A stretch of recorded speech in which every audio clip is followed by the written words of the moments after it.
Pernah lihat semut kan? Pasti yang kebayang itu barisan makhluk kecil yang super sibuk. Kayaknya mereka tuh nggak pernah berhenti kerja. Terus aja mondar-mandir, bawa makanan, bangun sarang. Pokoknya mereka itu simbol kerja keras sejati. Nah, dari situ muncul pertanyaan yang ya lumayan bikin penasaran. Dengan semua kesibukan itu, apa mereka sempat tidur gitu? Ada nggak sih tombol off-nya buat mesin-mesin kecil yang efisien banget ini?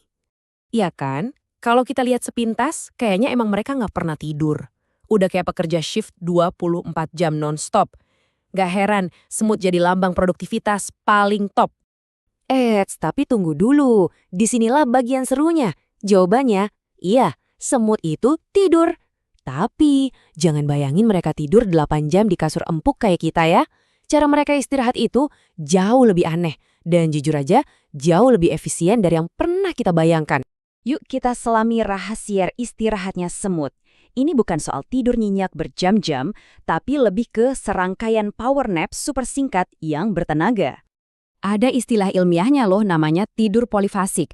Nah ini beda banget sama kita manusia yang biasanya monofasik, tidur sekali tapi lama di malam hari. Semut, wah mereka beda. Waktu istirahatnya dipecah jadi ratusan sesi-sesi super pendek tersebar seharian penuh. Terus, seberapa sering dan seberapa singkat sih? Siap-siap kaget ya. Jawabannya luar biasa.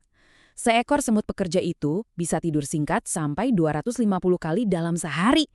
Coba bayangin deh, 250 kali istirahat dalam 24 jam. Itu artinya hampir tiap beberapa menit mereka curi-curi waktu buat istirahat sejenak. Dan tiap sesi tidur itu cepet banget. Rata-rata cuma semenit. Jadi ini bukan tidur siang biasa ya. Ini benar-benar tidur mikro yang super efisien. Cuma buat isi ulang energi sedikit, terus lanjut kerja lagi.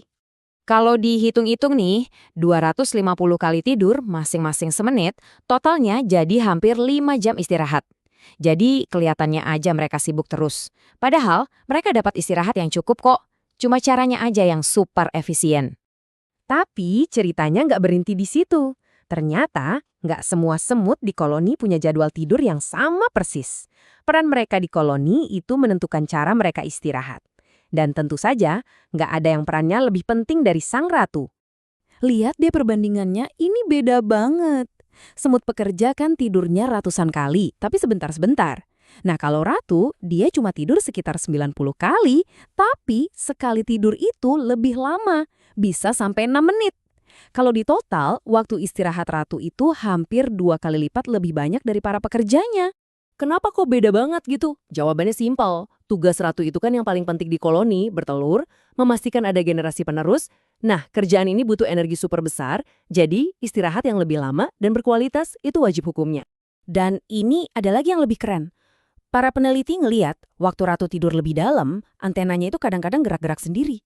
Ini bikin mereka mikir, jangan-jangan ratu semut bisa mimpi.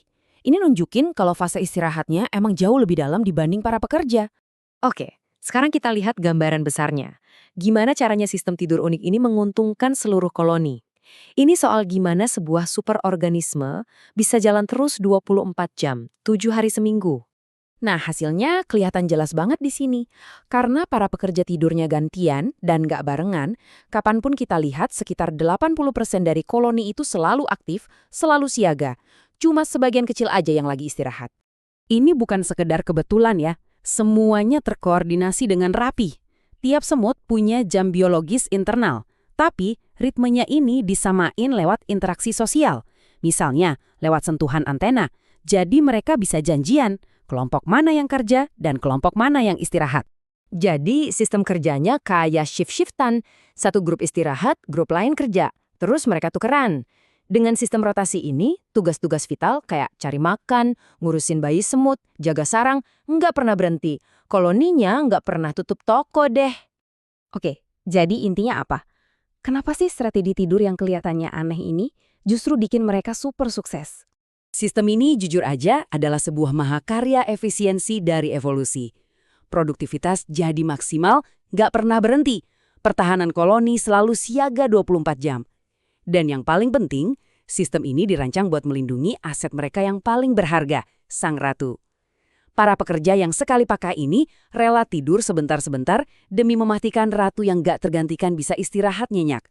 Inilah rahasia gimana superorganisme ini bisa bertahan dan bahkan merajai dunia. Ini membawa kita ke satu pemikiran penutup yang cukup filosofis. Kalau seluruh koloni nggak pernah benar-benar tidur, dan ratu sebagai otaknya mungkin saja bermimpi, apa itu artinya superorganisme ini secara keseluruhan hidup dalam sebuah mimpi abadi? Coba deh direnungkan.